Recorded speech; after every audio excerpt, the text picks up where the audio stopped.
Kumusta ma? Sorry, may maghapon. So, okay ka lang ba? Wala na kay Kuan? Ibang naramdaman? Hmm?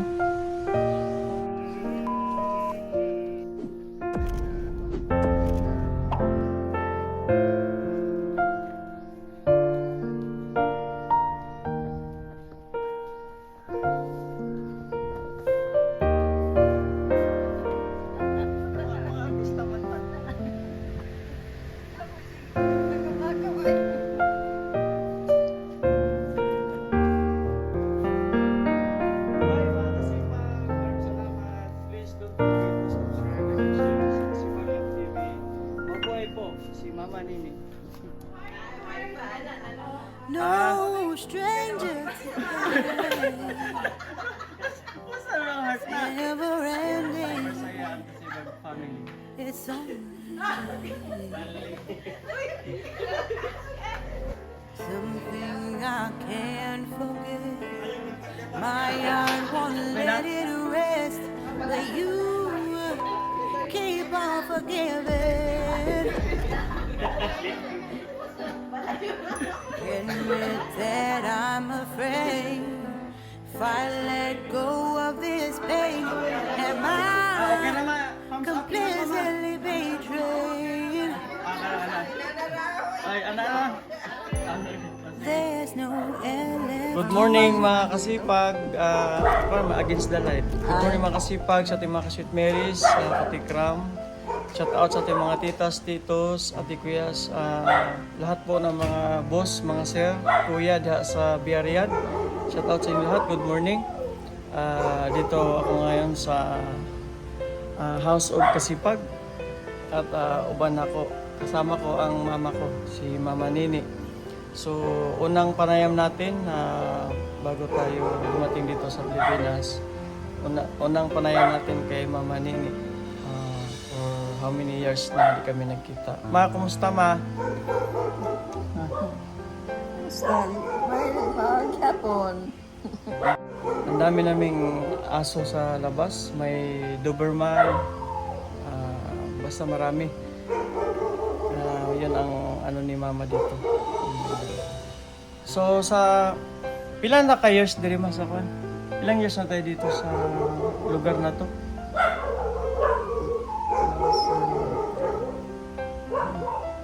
So may konting ano kami, kwentuhan.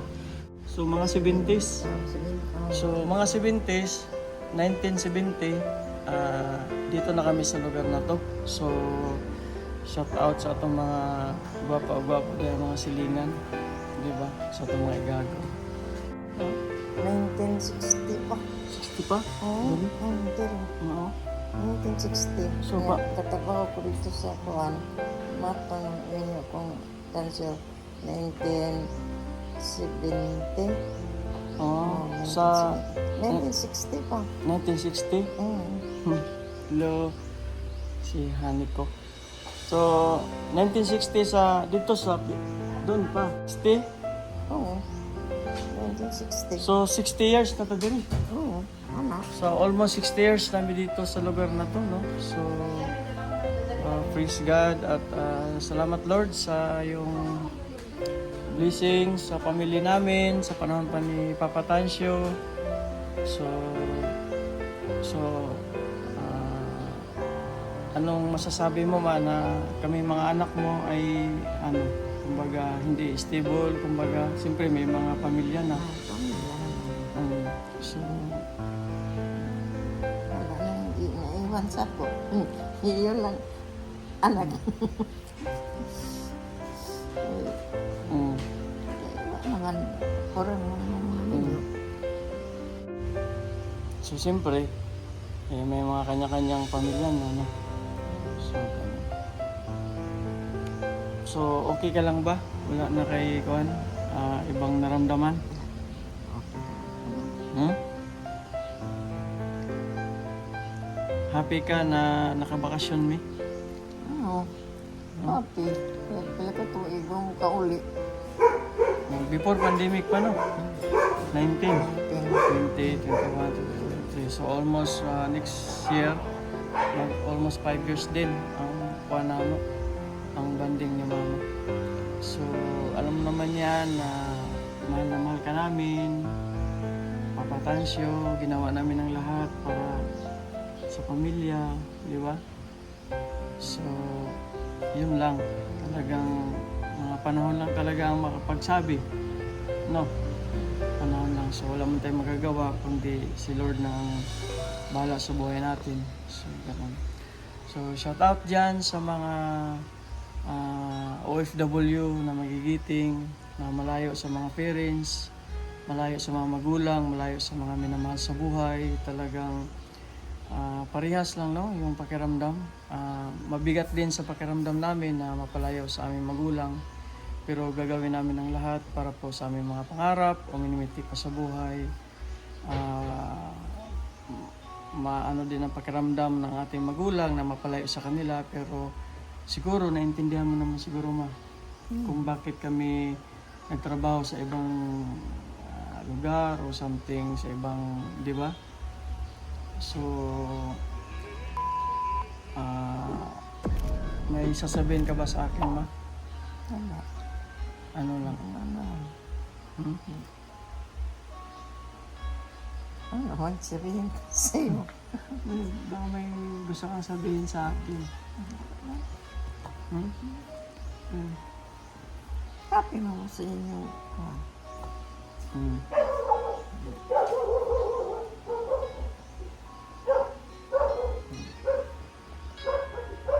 So, hindi ko man, pero naramdaman ko kung ano man yung naramdaman ni mama. So, alam na lahat ng mga parents, no? So, siyempre, masakit man din sa kanila na mapalayo ang kanilang mga anak. Pero, pagdating ng panahon, yun nga, di ba? Talagang pag mag-asawa na, pag may mga pangarap na ang kanilang mga anak, so talagang ano, may ano talaga, may mga tawag nito, may malaking adjustment, baga. So, yun lang mga kasipag. Maraming salamat sa inyong tiwala at pagsubaybay at sa ating mga magulang. Mahalin natin, no? Habang makatabi pa natin sila. So, yun lang ang masasabi ko. So, kung ano man yung pagkukulang namin bilang anak, talagang andun na yun, kasama na yun sa pagiging pamumuhay natin dito sa mundong ibabaw. So, pasensya na, ma, kung may pagkukulang kami sa iyo o sa aming anak. Sana naintindihan mo ang lahat kung para saan ang aming ginagawa. At sakripisyo din na malayo kami kahit na nagkakasakit kami sa ibang bansa, kahit na pagod na sa ibang bansa.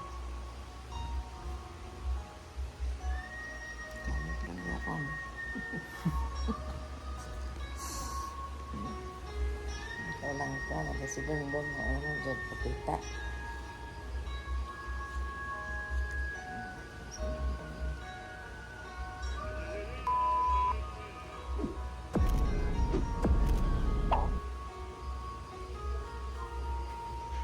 So yun lang naman ang masasabi ko. Mag-ingat ka palagi. Ingat ka palagi. Yun lang. Especially sa health mo. Kaya nga, pasalamat ako doon sa bagong kumpanya ko na nabigyan ako ng pagkakataon na makauwi. Din dahil din po sa health mo. Makikita ko din ang sitwasyon sa health mo. Siyempre sa anak namin at sa mga iba pang mga plano pa, no, sa pag-uwi namin. Salamat, ma, sa lahat. Mahal na mahal ka namin.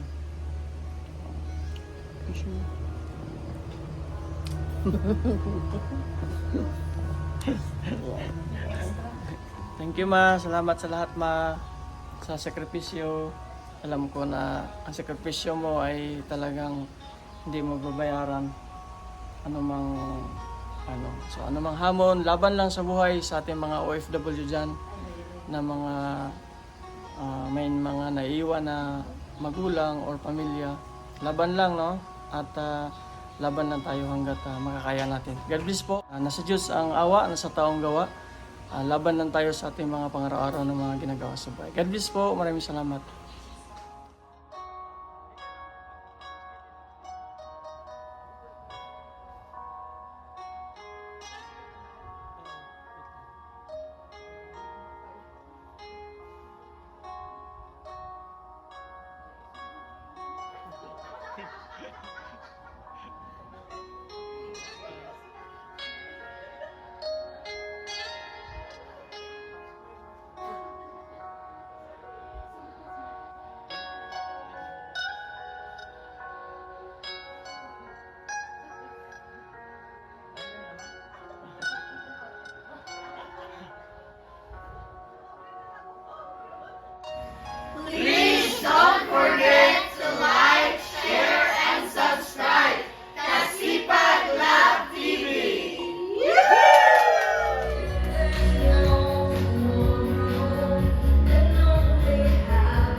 Oh, video to. This is my family!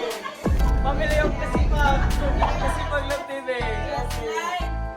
Share and subscribe! Kasipag Love TV! Yeah! Thank you, family! Don't forget to subscribe, like, and share Kasipag Love TV! Yay! Maraming salamat, we love you all. Team Kasipag Love TV!